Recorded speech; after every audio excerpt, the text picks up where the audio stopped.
Bertemu lagi dengan saya di subjek kimia organik, organic chemistry. Nah, kali ini kita akan bahas tentang senyawa aromatis, ya. Lanjutan dari kemarin kita sudah belajar tentang aldehid keton, kemudian ester asam karboksilat, begitu ya. Nah, di dalam senyawa turunan senyawa organik turunan dari alkana tersebut itu pasti tidak asing dengan senyawa aromatis gitu ya. Jadi kalau misalnya ada gugus R begitu ya, R kemudian tergantung gugus fungsinya apa begitu. Nah, kita bisa menyebutnya itu alkil, aril dan sebagainya. Nah, untuk alkil rantai karbon yang alifatik gitu ya, yang lurus, yang bercabang menyerupai alkananya. Nah, itu sudah dipelajari dengan Prof kita. Nah, kemudian kita akan masuk ke senyawa aromatis ya, aril ya, jadi aromatis. Nah, senyawa aromatis ini adalah senyawa yang berbentuk siklik ya, tapi tidak semua yang berbentuk siklik itu adalah aromatis gitu. Jadi di sini memang ada beberapa kategori yang menentukan bahwa senyawa tersebut itu termasuk aromatis atau tidak begitu ya. Nah, kita mulai saja. Nah, senyawa aromatis ini yang termasuk senyawa aromatis tentunya yang jelas ya adalah senyawa benzen ya. Senyawa benzena ini adalah contoh real senyawa aromatis yang ideal gitu. Nah, kemudian senyawa selain benzen yang bisa dikategorikan senyawa aromatis itu adalah senyawa dengan sifat kimia seperti benzen. Jadi memang senyawa aromatis ini adalah senyawa gambaran senyawa benzena yang ideal gitu ya. Nah, di sini molekul benzena ini dia mempunyai senyawa cincin 6 dengan rumus molekul C6H6. Jadi di situ ada karbon gitu ya yang membentuk struktur cincin dengan rumus molekul C6H6. Ini adalah senyawa aromatis yang ideal gitu ya. Nah, dilihat dari sejarahnya ya, untuk pertama kalinya benzena itu muncul begitu ya. Ini karena benzena ini diisolasi ditemukan pada tahun 1825 oleh Pak Faraday. Nah, dari residu berminyak yang tertimbun dalam pipa induk gas di London gitu. Nah, kemudian pada tahun 1834 ini ditetapkan rumus molekul benzena itu adalah C6H6 ya. Nah, kemudian begitu ketemu rumus molekulnya seperti itu, kemudian strukturnya itu mulai digambarkan gitu ya. Jadi strukturnya itu baru muncul di tahun 1865. Nah, pertama-pertamanya itu memang tidak mengandung ikatan rangkap karena benzena tidak mudah mengalami reaksi adisi seperti alkena gitu ya. Apa karena tidak mudahnya dia diadisi, jadi mereka mikirnya, oh ini nggak ada ikatan rangkapnya nih, padahal struktur dari benzena yang sekarang itu dia mempunyai ikatan rangkap 3 begitu ya, di satu cincin karbon itu C6H6 itu dia mempunyai ikatan rangkap 3. Lah kok bisa dia tidak mudah mengalami adisi begitu ya. Nah, kemudian perkembangan selanjutnya ya ditemukan oleh Mr. Kekulé gitu ya.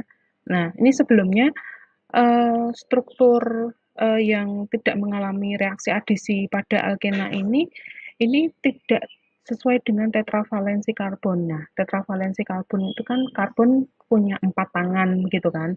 Nah, kalau dipikir-pikir juga ini kalau enggak ada ikatan rangkap juga dia tidak memenuhi kaidah tetravalensi karbon begitu. Jadi mulai tahun Pak Kekule ini terus menemukan ya formula Kekule ini bahwa struktur benzena dengan atom-atom karbon ini dihubungkan satu dengan lain membentuk suatu cincin dengan 3 ikatan rangkap. Jadi di sini Agus Kekule pada tahun 1872 ini baru menemukan struktur yang seperti ini gitu ya. Jadi struktur yang menggambarkan bahwa benzena itu tersusun dari 3 ikatan rangkap di dalam cincin 6 karbon gitu ya. Nah, yang seperti ini pas dengan aturan tetravalensi karbon gitu. Nah, kemudian kok bisa dia memang yang ditemukan yang dulu ya 1865 1830-an yang tadi saya jelaskan itu punya ikatan rangkap tapi dia tidak mudah mengalami adisi gitu ya. Nah, ini kenapa gitu. Jadi memang karena sifatnya benzen seperti itu sehingga dia digolongkan menjadi senyawa benzen atau senyawa aromatik. Jadi memang dia spesial begitu ya. Jadi bukan senyawa siklik biasa yang punya ikatan rangkap dan mudah diadisi gitu. Nah, ini kenapa gitu? Karena ikatan rangkap yang ada di dalam benzen, struktur benzen ini, dia bergeser dan kembali dengan cepat sedemikian rupa sehingga dua bentuk struktur ini menjadi valid gitu. Jadi dia dengan adanya sifat resonansi gitu ya, yang tadinya dia ikatan rangkapnya ada di sini, kemudian pindah ke sini, pindah lagi, pindah lagi. Nah, ini yang menyebabkan struktur benzen itu tidak mudah mengalami adisi seperti struktur alkena yang lain atau senyawa berbentuk siklik atau cincin yang lain gitu ya, yang bukan golongan benzena. Nah, maka dari itu eh, karena adanya perpindahan ikatan rangkap ini dengan cepat di satu struktur ini, nah dia ikatan rangkapnya berpindah-pindah sehingga dia susah untuk diadisi begitu. Nah, ini adalah salah satu keistimewaan dari benzen gitu ya. Nah, ini dibuktikan dengan uh, penelitian begitu ya. Ternyata antara sikloheksena dengan benzen. Jadi antara senyawa cincin siklik yang biasa dengan struktur benzena ini ketika direaksikan dengan reagen-reagen tertentu itu mengalami reaksi yang berbeda gitu ya. Jadi benzen ini tidak mudah mengalami reaksi adisi. Jadi ketika direaksikan dengan KMNO4 which is dia oksidator kuat gitu ya. Nah, untuk yang sikloheksena ini dia terjadi oksidasi dan reaksinya cepat gitu ya. Nah, tetapi untuk di benzena dia memang tidak bereaksi gitu.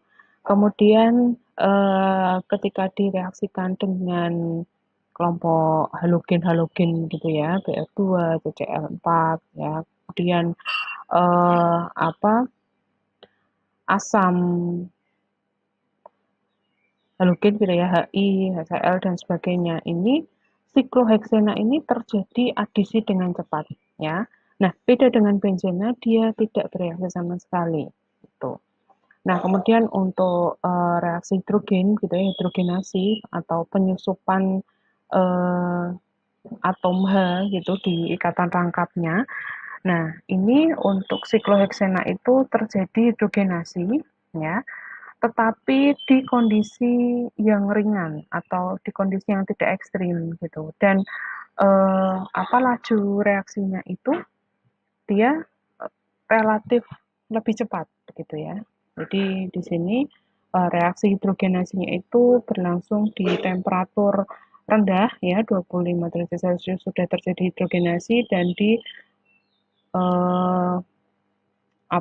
tekanan yang lumayan rendah begitu ya, dibanding dengan benzena. Nah, benzena ini memang terjadi hidrogenasi, tapi dia lambat dan temperaturnya, jadi kondisi operasinya, temperatur dan tekanannya itu tinggi, ya. Jadi dia membutuhkan kondisi yang ekstrim begitu untuk supaya dia terjadi reaksi gitu. Jadi memang saking stabilnya benzena gitu ya.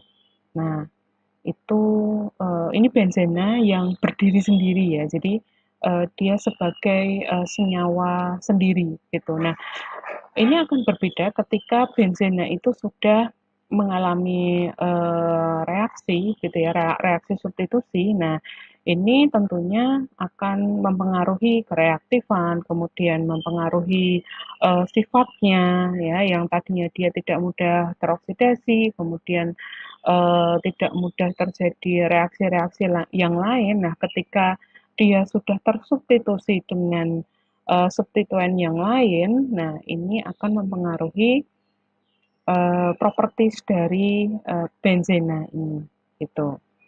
Nah, di sini sebelum saya menjelaskan kategori benzena atau kategori um, senyawa aromatik yang bisa digolongkan senyawa aromatik begitu ya. Nah, ini saya akan mengulas sekilas gitu ya tentang ikatan-ikatan karbon gitu. Nah, ikatan karbon pada benzena ini memang terdiri atas ikatan sigma dan ikatan phi. Nah, ini nanti kalau penjelasan di sini kurang jelas, tolong dieksplor lebih lanjut begitu ya. Jadi dibaca-baca lagi, browsing-browsing lagi sampai kalian menemukan penjelasan yang memang pas buat kalian gitu. Jadi menurut teori ini, ikatan valensi orbital molekul terbentuk dari tumpang tindih orbital-orbital atom gitu. Jadi ikatan kovalen yang terbentuk dari tumpang tindih ujung dengan ujung disebut ikatan sigma ya. Jadi ikatan sigma itu seperti ini, dia mendatar begitu ya, ujung dengan ujung gitu. Nah, kemudian ikatan kovalen yang terbentuk dari tumpang tindih sisi dengan sisi ya, itu disebut ikatan pi. Jadi kalau ikatan sigma itu tumpang tindihnya itu dia horizontal begitu ya. Nah, kalau ikatan pi itu tumpang tindihnya itu dia bersisi. Bersisiannya itu dia sebelah secara vertikal gitu ya. Itu perbedaan antara ikatan sigma dengan ikatan pi. Kemudian ikatan yang pertama antara dua atom ya merupakan ikatan sigma dan ikatan yang kedua merupakan ikatan pi. Jadi ikatan tunggal adalah ikatan sigma dan ikatan kovalen pangkat 2 terdiri atas ikatan sigma dan ikatan pi. Nah, ini yang terjadi pada benzena begitu ya. Nah, ini struktur benzena susunan 6 atom C yang masing-masing dengan 3 ikatan sigma dan 1 elektron V. Nah, benzena di sini mempunyai 6 karbon sp2 dalam sebuah cincin segi 6 datar. Kemudian tiap atom karbon ini dia memiliki satu orbital p yang tegak lurus bidang cincin. Nah, tumpang tindih ke-6 orbital p ini mengakibatkan terbentuknya 6 orbital molekul pi sehingga terbentuk awan elektron berbentuk donat ya, seperti ini. Ya, pada bagian atas dan bawah cincin segi 6 benzena. Nah, ini yang menjadi ciri khas struktur aromatik gitu ya. Jadi terbentuk seperti ini. Nah, di sini menurut aturan Huckel ya, senyawa aromatis jadi yang senyawa siklus yang bisa dikategorikan menjadi senyawa aromatis itu harus memenuhi kriteria yang penting. Yang pertama adalah dia harus siklis gitu. Kemudian mengandung awan elektron free yang terdelokasi di bawah dan di atas bidang molekul yang seperti penjelasan ini, gitu ya. Kemudian ikatan rangkap berseling dengan ikatan tunggal, ya, seperti struktur benzena yang seperti ini, gitu, ya. Oke, nah seperti ini, ya. Nah, kemudian selanjutnya, nah ini yang bisa dihitung gitu. Jadi mempunyai total elektron V sejumlah 4n plus 2, di mana n itu harus bilangan bulat. Jadi misalnya ini bila jumlah elektron V suatu siklik itu 12, maka n-nya ya menurut persamaan 4n plus 2 ini n-nya ketemu 2,5 gitu. Maka ini tidak bisa digolongkan senyawa aromatis. Nah, ini ada beberapa senyawa siklis ya yang apa yang diketahui elektron V-nya, kemudian dia menyerupai benzen begitu ya. Nah, ini tapi ini semua belum tentu dia bisa dikatakan senyawa aromatis gitu ya. Nah, ini kita harus ngecek satu-satu ya, dia punya berapa elektron V ya. Nah, menurut aturan Hako ya, untuk senyawa aromatis dia harus mempunyai total elektron V sejumlah 4n plus 2, di mana n harus bilangan bulat. Nah, di sini ada diketahui elektron V dari masing-masing senyawa siklis yang ada. Di sini ada kation, siklopentadienil. Nah, dia ini mempunyai elektron V sebanyak 4. Nah, ketika dihitung ya 4n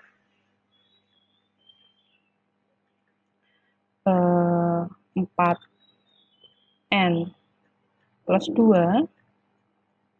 Nah, ini n-nya berapa? 4n plus 2 minus 2 ini 0,5 ya kan? Coba ini bisa dihitung satu-satu mengikuti kaidah 4n plus 2. Nah, ini masing-masing n-nya ada berapa begitu ya. Ini di sini setengah, kemudian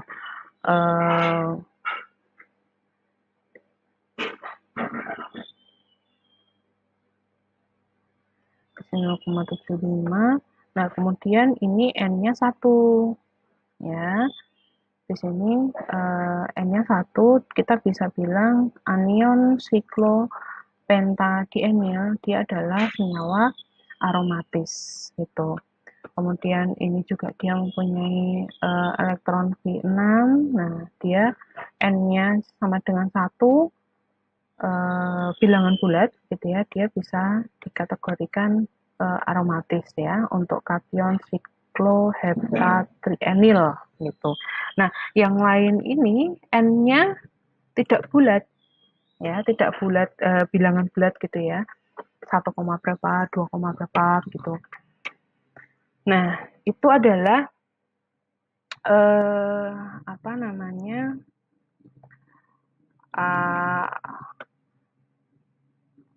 Kriteria dari senyawa aromatik gitu ya. Nah, untuk tata namanya sendiri ya, untuk turunan benzena ini cukup mudah begitu ya, dia tinggal menambahkan awalan gugus substituen diikuti dengan nama benzena. Ini misalnya ini benzena yang sudah tersubstitusi oleh klor, kemudian ada Br, di sini ada I, ada NO2. Nah, ini kita tinggal menyebut senyawa atau gugus apa begitu yang menempel kemudian diikuti dengan nama benzena. Ini seperti ini, klorobenzena, kemudian bromobenzena, iodobenzena, ini nitro gitu ya, nitrobenzena dan seperti itu gitu ya. Nah, kemudian beberapa derivat benzena ini memang dia mempunyai nama spesifik atau nama trivial begitu ya, yang mungkin tidak menunjukkan identitas dari substituennya. Ini misalnya toluen. Ini di mana benzena tersubstitusi dengan metil begitu ya. Di sini ada CH3 di sini.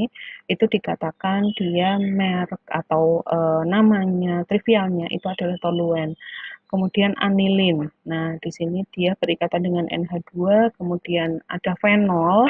Ini di mana benzen ini menempel gugus OH di sini. Kemudian ada asam benzoat ya. Di sini ada COOH atau ya asam karboksilat yang menempel ini berikatan dengan benzen. Ini dinamakan asam benzoat. Kemudian di sini ada SO3H ya, ini ada benzen sulfonat ya, asam benzen sulfonat. Jadi memang ini nama yang lebih terkenal ini gitu ya untuk substituen-substituen tertentu. Kemudian di sini apabila benzena ya mengalami suatu reaksi substitusi atau ya penempelan satu gugus gitu ya. Nah, ini dia mengikat bisa lebih dari satu substituen ya. Tidak hanya seperti yang dicontoh ini gitu ya, hanya satu tangan yang membuka, kemudian ini ditempeli oleh satu substituen saja, tapi ternyata benzin juga mempunyai kemampuan disubstitusi lebih dari satu dan membentuk struktur tertentu begitu ya, ada bentuk orto, ada bentuk meta, ada bentuk para, di mana orto ini substituennya terletak pada nomor 1 dan 2, meta itu terletak di nomor 1 dan 3, para terletak di nomor 1 dan 4 ya. Ya, saya kira mungkin di SMA juga sudah dapat gitu, jadi ini tinggal flashback aja. Kemudian, nah, apabila dua atau lebih substituen yang terikat pada benzena ini berbeda, maka penamaannya ini bisa diawali dengan nama substituen berturut-turut dan diikuti dengan nama benzena, atau mereka memang punya nama trivial atau nama khusus spesifik nama kerennya gitulah ya. Nah, ini misalnya orto nitrotoluen. Jadi ini ceritanya satu toluen dia disubstitusi dengan nitro gitu ya. Kemudian ini ada meta bromonitrobenzena. Kemudian di sini ada 2 kloro 4 nitrofenol. Jadi nama yang kita sudah tahu, oh ini struktur fenol ya, kemudian oh ini struktur toluen begitu ya, oh ini struktur anilin. Nah ini diakhirkan. Jadi ketika si turunan benzena ini sudah mempunyai nama-nama spesifik seperti toluen, anilin, fenol ya yang kita sudah tahu strukturnya seperti ini. Nah, ini kita bisa mengikuti kaidah ketika ada dua atau lebih substituen, maka penyebutan nama khusus tersebut itu di akhir ya. Ini kayak ini 2 kloro 4 nitrofenol gitu ya. Jadi fenolnya itu struktur fenolnya itu disebut di akhir gitu. Yang dihitung yang nomor 1 dulu. Jadi nomor awal dulu, oh dia nempel Cl berarti 2 kloro 4 nitrofenol seperti itu. ya. Seperti ini 246 tribromoanilin. Jadi ada 3 BR yang menempel pada struktur benzen di sini, ya, struktur anilin, ya. Ternyata dia menempel di struktur anilin. Nah, yang disebut adalah bromonya dulu, ada 3, dan dijabarkan di sini di nomor berapa saja ini apa namanya menempelnya, kemudian baru disebut nama anilinnya, begitu, ya. Oke, itu untuk tata nama, gitu. Nah, kemudian ini ada reaksi benzena. Jadi memang untuk reaksi benzena ini memang lebih ke reaksi substitusi ya, karena untuk reaksi adisi sendiri tadi sudah dijelaskan mengapa benzena itu tidak tidak reaktif atau tidak bisa dikatakan tidak bisa bereaksi secara adisi gitu ya. Walaupun mungkin itu memungkinkan, tetapi tidak pada kondisi operasi yang biasa begitu. Nah, di sini contoh reaksi substitusi yang paling sering terjadi ini adalah reaksi nitrasi, ya, menghasilkan nitrobenzena, gitu ya. Ini mekanismenya, ya. Pertama memang nitronya sendiri ini memang diaktifkan dulu, ya, dengan H2SO4, dia menjadi ion nitronium. Nah, baru ketika dia sudah menjadi ion nitronium, bisa mensubstitusi benzen, gitu, ya. Kemudian di sini ada reaksi sulfonasi. Nah, reaksi nitrasi, reaksi sulfonasi, kemudian reaksi yang lain gitu. Ini nanti akan lebih lanjut kalian ketahui, kalian pelajari di pelajaran PIK. Jadi PIK itu proses industri kimia, itu dia mempelajari tentang reaksi-reaksi lanjut begitu ya. Nah, kebanyakan sih reaksi dari yang kalian sudah pelajari di kimia organik ya, itu akan dipelajari kembali di proses industri kimia. Jadi di situ ada sulfonasi, nitrasi, hidrogenasi, kemudian ekstrifikasi. Nah, itu dipelajari lebih lanjut di PIK, begitu ya. Jadi kimia organik ini memang merupakan dasar aja untuk mempelajari sesuatu yang lebih advance gitu. Nah, ini reaksi sulfonasi, ini juga sama, dia substitusi gitu ya. Nah, jadi ini benzena memang dia lebih mudah mengalami reaksi substitusi daripada reaksi adisi. Nah, bicara tentang reaksi-reaksi tadi ya, substitusi, nah tentunya kita akan tahu yang namanya substituen atau gugus ya yang nantinya menempel pada struktur benzena. Nah, di sini itu ada gugus atau ada substituen yang sifatnya dia bersifat dia pengaktif ataupun dia bersifat pendeaktif gitu ya.